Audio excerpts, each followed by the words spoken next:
those on this online Word through podcast or YouTube channel on the earth, we'd like to suggest the three expositional questions. Number one, in chapter 12, verse 1. Now these are the priests and the Levites who came up with Zerubbabel, the son of Shealtiel, and Jeshua, Seraiah, Jeremiah, Ezra. What captivity happens with Nehemiah, and what can we learn from here? Question 2, in chapter 12, verse 44. And at the same time, some were appointed over the rooms of the storehouse for the offerings, the first fruits, and the tithes, together into them from the fields of the cities, the positions specified by the law for the priests and Levites. For Judah rejoiced over the priests and Levites who ministered. What does it mean? And what can we learn from here? Question 3, in chapter 13, verse 22. And I commanded the Levites that they should cleanse themselves, and that they should go and guard the gates to sanctify the Sabbath day. What does it mean in the context, and how can you apply it to our lives? In the last time in Nehemiah chapter 11, 36, some of the Judean divisions of Levites were in Benjamin.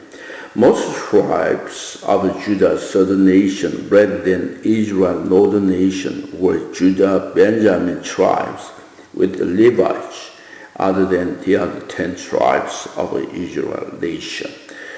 Right here, the chapter on captivity return on the book of Ezra and of Nehemiah.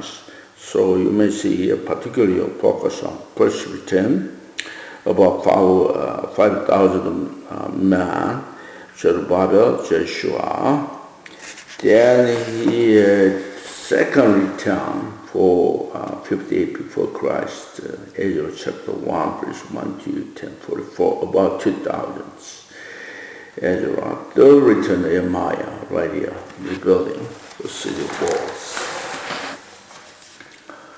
Chapter 12 regards the priests, Levites, their duties, and the city wall dedication. Chapter 3 regards Nehemiah's several reforms. Chapter 24, chapter 12, number 1. Now these are the priests and the Levites who came out with Zerubbabel, the son of Shealtiel, and Jeshua, Seraiah, Jeremiah, Ezra. Nehemiah's leadership marked the third return of the Jewish people to Jerusalem. This occurred in 444 before Christ, following two previous returns. The first led by here, Zerubbabel and Jeshua, in 536 before Christ. Ezra chapter 1, verse 2. And the second led by Ezra in 458 before Christ, Ezra chapter 7 and 10th chapter. She allowed the captivity return chart. Despite living his entire life in Babylon, Nehemiah felt a strong desire to return to Jerusalem. His motivation was twofold. Number one, to reunify the Jewish people and to restore the city honor by rebuilding its neglected walls. The lack of walls was a source of great shame for Jerusalem. It is a city with a great historical religious importance for the Jewish people. Jerusalem was the central city of Jewish history, from Abraham's encounter with Melchizedek to Solomon's construction of a temple and throughout the subsequent era of the kings. When Nehemiah arrived in third return, he saw that the temple was finished and the people had returned, but the city was disorganized and had no walls to protect it. Nehemiah quickly began to rebuild the city wall. He also helped the people turn back to God. He worked, showed God's presence, and brought honor to him. The whole cross reference right there. Verse 2, Amariah, Malu, Katusi, Shechaniah, Rehum, Meremoth, Iddo, and Genetoi, Abajai, Mijaim, Madiah, Belga, Shemaiah, Joyari, Jediah, Salu, Amok, Hilkiah, Jediah. These were the heads of the priests and their brethren in the days of Jeshua. Moreover, the Levites were Jeshua, Binnui, Kadmiel, Sherebiah, Judah, and Mattaniah, who led the thanksgiving songs. He and his brethren, also Bakubaha and Uni, their brethren, stood across from them in their duties. Verse 10 to 11, basic genealogy of a high priest. Jeshua begot Joachim, Joachim begot Eliashib, Eliashib begot Joaidi, Joaidi begot Jonathan, and Jonathan begot Ladua. Now in the days of Joachim, the priestly heads of the father's house were over the Seraiah, Mariah, Jenariah, Anaiah, over Ezra, Mesulah, over Amariah, Jehohanan. Verse 13, Ezra was the leader of the second captivity return. She about the charter. Over Harim, Adna, Merait, Helkai, over Iddo, Zechariah, over Ginnathan, Meshullam, over Abijah, Zechari, the son of Minjamin, of Moadai, Piltai. 16 here, Zechariah was a prophet of Bilgah, Samuel, Samarai, Jonathan of Joyari, Mattani of Jediah, Uzi, of Salai, Kalai, of Amok, Eber, over Hilkai, Hashava, and over Jeroy, Nathaniel. 22. During the reign of Darius the Persian, a recorder was also kept of Levite priests who had been heads of their fathers' houses in the days of Eliashib, Joedi, Johan, and Jaddua. Eliashib was the grandson of Jeshua in Nehemiah's time. See verse 10. Verse 10 is right there. Jeshua begot Joachim, Joachim begot Eliashib right here. So, high priest. 23. The sons of Levi, the heads of fathers' houses, until the days of Johanan, the son of Eliashib, were written in the book of Chronicles. And the heads of the Levites were Hashabai, Sherebiah, and Jeshua, the son of Kadmiel, with their brothers across from them to praise and give thanks, group alternating with group according to the command of David, the man of God. Mattaniah, Bakubaka, Obada, Meshullam, Talmon, Akub were gatekeepers, keeping the watch at the storerooms of the gates. These lived in the days of Joachim, the son of Jeshua, the son of Jozadah, in the days of Nehemiah the governor, and of Ezra the priest, the scribe. Now at the dedication of the wall of Jerusalem, they sought out the Levites in all their places, to bring them to Jerusalem to celebrate the dedication with gladness, both with thanksgivings and singing, with cymbal and stringed instruments and harp. And the sons of the singers gathered together from the countryside around Jerusalem, from the village of Netophathites, from the house of Gilgal, from the fields of Geba and Azmaveth, for the singers had built themselves villages all around Jerusalem. Then the priests and Levites purified themselves and purified the people, the gates, and the wall. 31. So I brought the leaders of Judah up on the wall and appointed 2 large thanksgiving choirs. One went to the right hand on the wall toward the refuse gates.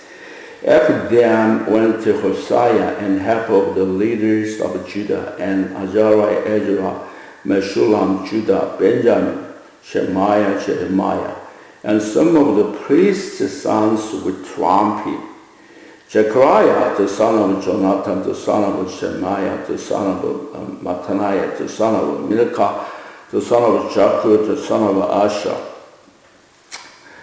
36. And his brethren Shemaiah, Azariah, Milali, Gilali, Maeh, Netaniah, Judah, and Hananiah with the musical instruments of David, the man of God, and Ezra, the scribe, went before them.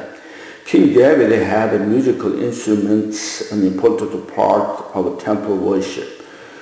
When Nebuchadnezzar destroyed the temple, he took many valuable items, including the instruments, to Babylon.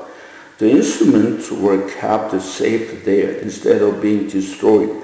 Rather, when King Cyrus allowed the Jewish people to return to Jerusalem, he gave back the temple items. The musical instruments were likely among these items, so the priests could use them and continue their musical worship. 37. By the fountain gates in front of them, they went up the stairs of the city of David on the stairway of the wall behind the house of David, edified as the wall gate eastward. 38. The other thanksgiving choir went the opposite way, and I was behind them with half of the people on the wall, going past the Tower of Ovens, edified the broad wall. 39. And above the gate of Ephraim, above the old gate, above the fresh gate, the Tower of Hannah, the Tower of Hundred, edified the sheep gate, and they stopped by the gate of the prison. 40. So the 2 thanksgiving choirs stood in the house of God. Likewise I and the half rulers with me. Thanksgiving is a natural coming out of believers in everything if the Lord permits. Close reference right there. 41. The priests Eliakim, Masai, Benjamin, Micaiah, Elionai, Zechariah, Hananiah with trumpet. Also Masai, Shemaiah, Elijah, Uzziah, Jehohanan, Malchijah, Elam, and Ezra. The singers sang louder with Jeremiah the director. This verse describes the scene of great rejoicing and celebration during the dedication of the wall. Everyone present celebrated with the musician who played a variety of instruments, including cymbals, psaltery, and harps, all accompanied by singing. 43. Also that day they offered great sacrifices and rejoiced, for God had made them rejoice with great joy. The women had the children also rejoiced, so that the joy of Jerusalem was heard of. 44. And at the same time, some were appointed over the room, over the storehouse for the offerings, the first fruit, the tithes, to gather into them from the fields of the cities of the portions specified by the Lord for the priests and Levites. For Judah rejoiced over the priests and Levites who ministers. The people appointed to run the storeroom were responsible for managing the money and goods of temple. Their job was to make sure all tithes and offerings were collected, then given out as needed. The storerooms had to be large enough to hold the many grains and other gifts brought by people, showing their joy in giving. Their giving came from heart, not over the obligation.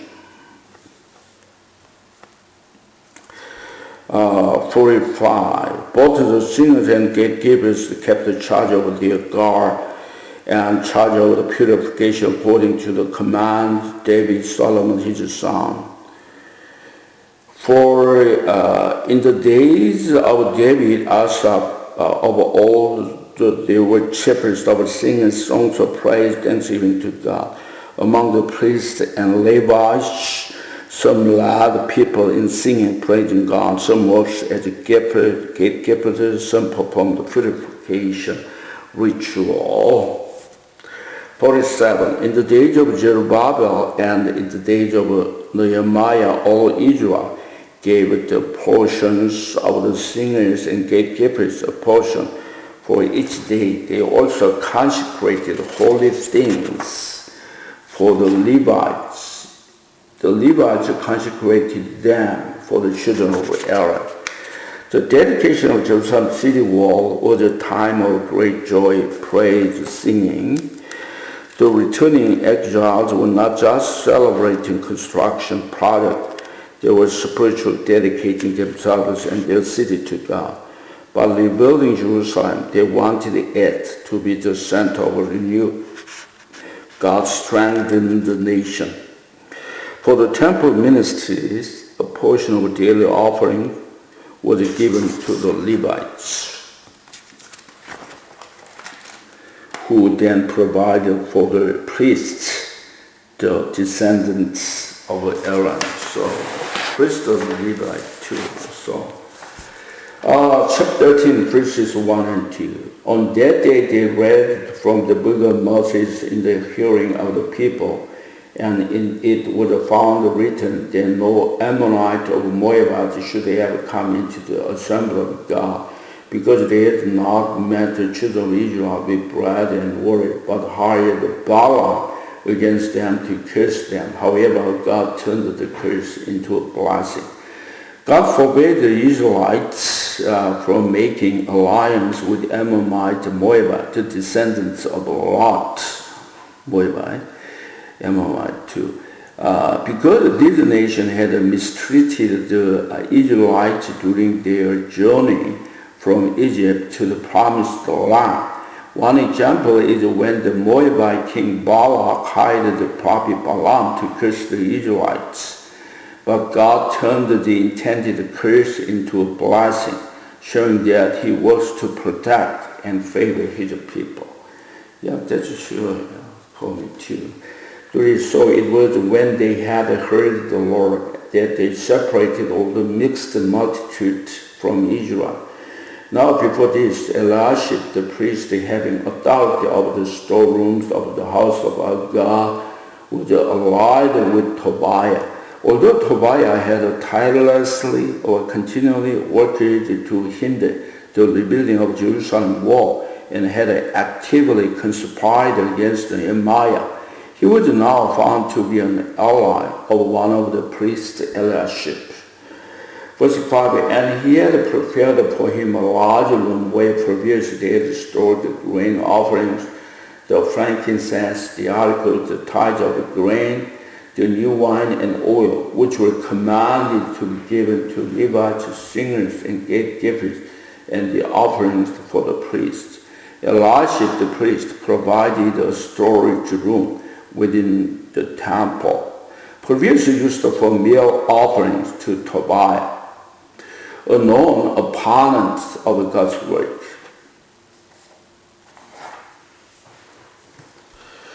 6. But during all this I was not in Jerusalem, for in the 22nd year of Artaxerxes, king of Babylon, I returned to the king. Then after certain days I obtained leave from the king. And I came to Jerusalem and discovered the evil that Eliashib had done for Tobiah in preparing a room for him in the courts of the house of God. After Nehemiah returned to Babylon in 433 before Christ, he later came back to Jerusalem and found a shocking situation. His former opponent Tobiah the Ammonite had been given a room inside the temple, As an Amorite, Tobiah was forbidden from entering the temple, yet he was granted this special privilege because of his alliance with the priest Elisha, whose daughter Tobiah had married.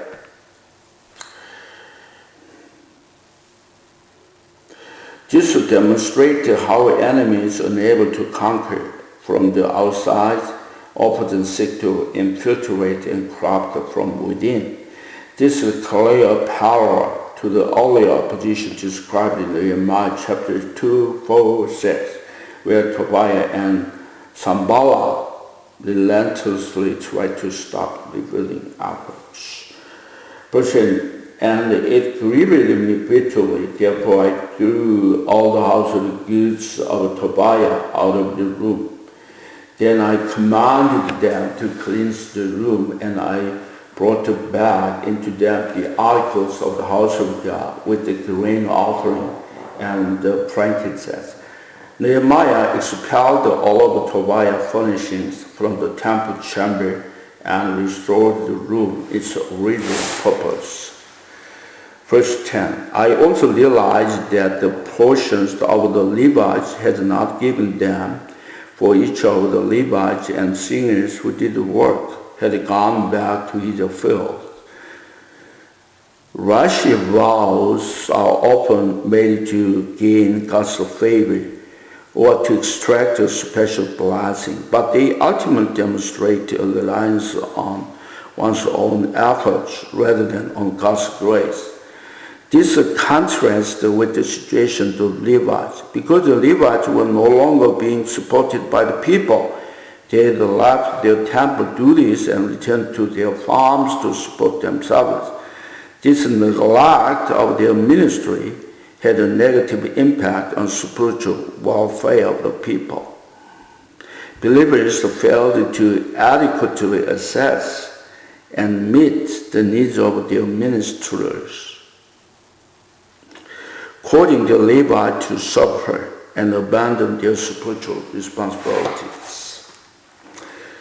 11, so I contended with the rulers and said, why is the house of God forsaken? And I gathered them together and set them in their place. Then all Judah brought the tithes of the grain and new wine and the oil to the storehouse. And I appointed as treasurers of the storehouse Shelemiah the priest, Zadok the scribe, and of the Levites Pedaiah. And next to them was Hanan the son of Jacob, the son of Mattaniah, for they were considered faithful, and their task was to distribute to their brethren. Faithful men were appointed to distribute the collected goods to Levites. 14, remember me, O my God, concerning this, and do not wipe out my good deeds that I have done for the house of my God and for its service. After detailing his works to correct the people's sin, Nehemiah concludes by asking God to remember him favorably because his work responded to God. Here is the first request followed by his second request, the verse 22 and verse 31. In those days I saw people in Judah treading wine presses on the Sabbath and bringing in shepherds and loading donkeys with wine, grapes, figs, all kinds of burdens, which they brought into Jerusalem on the Sabbath day. And I warned them about the day on which they were selling provision. While it was a Sabbath, some people were working, treading the grapes in the wine presses barefoot. Others were bringing in bundles of grain and other goods, such as grapes and figs from the fields. 16, men of Tyre worked there also, who brought in fish and all kinds of goods and sold them on the Sabbath to the children of Judah and in Jerusalem. Tyre was a significant Phoenician city and a major port on the Mediterranean Sea, located on the coast of what is now in Lebanon. Verse 17, Then I contended with the nobles of Judah and said to them, What evil thing is this that you do, by which you profane the Sabbath day? According to Sabbath, observed from Friday sunset to Saturday sunset, you require people to rest and honor God. Trading on the Sabbath was a direct violation of this law.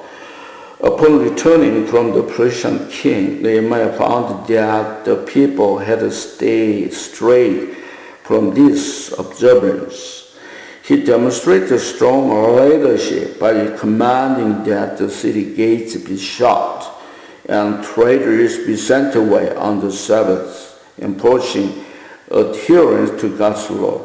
This highlights the importance of strong, diligent leadership in maintaining spiritual discipline among a hesitant people. Cross-reference here. Verse 18, Did not your fathers do this? Did not our God bring all this distress on us and on this city? Yet you bring added wrath on Israel by profaning Sabbath. Verse 19, So it was at the gates of Jerusalem, as it began to be dark before Sabbath, that I commanded the gates to be shut, and charged that they must not be opened till after Sabbath. Then I posted some of my servants at the gate, so that no burdens would be brought in on the Sabbath day.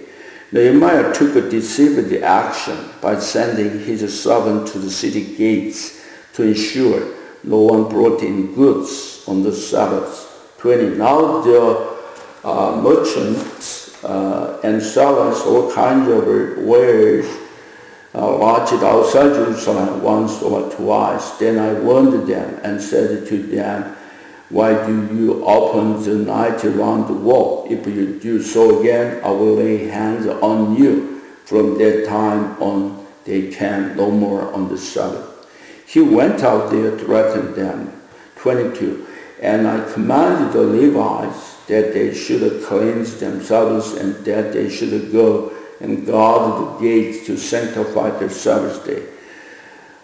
22, question 3. A genuine faith in God will produce good works and bear good fruit in your life for the kingdom. While our hearts respond to God's gift by serving Him, and we want Him to observe our service, we should not seek salvation or blessing based on your works, our works. Instead, we must approach God based on His abundant mercy. As the passage says, Spare me, Lord, according to greatness of your mercy. Recognize that we are saved not by our deeds, but by His grace. 23. In those days I also saw Jews who had married women of Ashdod, Ammon, and Moab. 24. And half of their children spoke the language of Ashdod and could not speak the language of Judah, but spoke according to the language of one or other people. 24. Ashdod, located on the Mediterranean coast, was a Philistine city across the Jordan River. To the east were the nations of Ammon and Moab. Both of these nations, along with Ashdod, were considered abhorrent by the Israelites due to their historical opposition to Israel. 25. So I contended with them, cursed them, struck some of them, pulled out their hair, and made them swear by God, saying, You shall not give your daughters as wives to their sons, nor take their daughters for your sons over your servants. To combat the spread of paganism in Israel, interracial marriage was prohibited. When Nehemiah discovered that these laws were being violated, he took a strong action. He physically confronted the offenders, pulling their hairs and making them swear on oath that they would not allow their children to marry into these pagan nations. 26. Did not Solomon, king of Israel, sin by this thing? Yet among many nations there were no king like him, who was beloved of his God, and God made him king over all Israel. Nevertheless, pagan women caused even him to sin. Despite Solomon's greatness as a king, his international marriages introduced paganism into Israel, which led to a significant tragedy. This serves as a powerful reminder of one of the primary reasons for reading the Bible, to learn from the mistakes of God's people. 27. Should we then hear of you doing all the great evil, transgression against our God by marrying pagan women, And one of the sons of Joiada, the son of Eliashib, the high priest, was the son-in-law, Sanballat, the Horonite. Therefore I drove him from me. Remember them, O my God, because they have defiled the priesthood and covenant of priesthood and the Levite. 29. His explanation. Eliashib, the high priest, was allied with Tobiah. This alliance was likely cemented through the marriage of Eliashib's grandson to Sanballat's daughter. As Sanballat and Tobiah were close associates. 30. Thus I cleansed them, everything pagan. I also assigned the duties to priests and Levites, each to his service, and to bringing the wood offering and priest fruits of appointed time. Remember me, O my God, for good. 30. Thus high priest Eliashib had an alliance with Tobiah, a relationship that was solidified through marriage. Specifically, Eliashib's grandson married the daughter of Sanballat, who was a close ally for Tobiah. This family connection gave Tobiah a special influence over Eliashib. 31. Nehemiah really wanted God to remember him about his spiritual works, responding to God. So we covered 30 questions. We may continue to keep on prayer. All missionaries, but continually this church is 100% Jesus Christ, own church. Everything depended upon him, by his word, by his spirit. So may God bless you, each of them. So let us sing all together Maranatha song on brochure.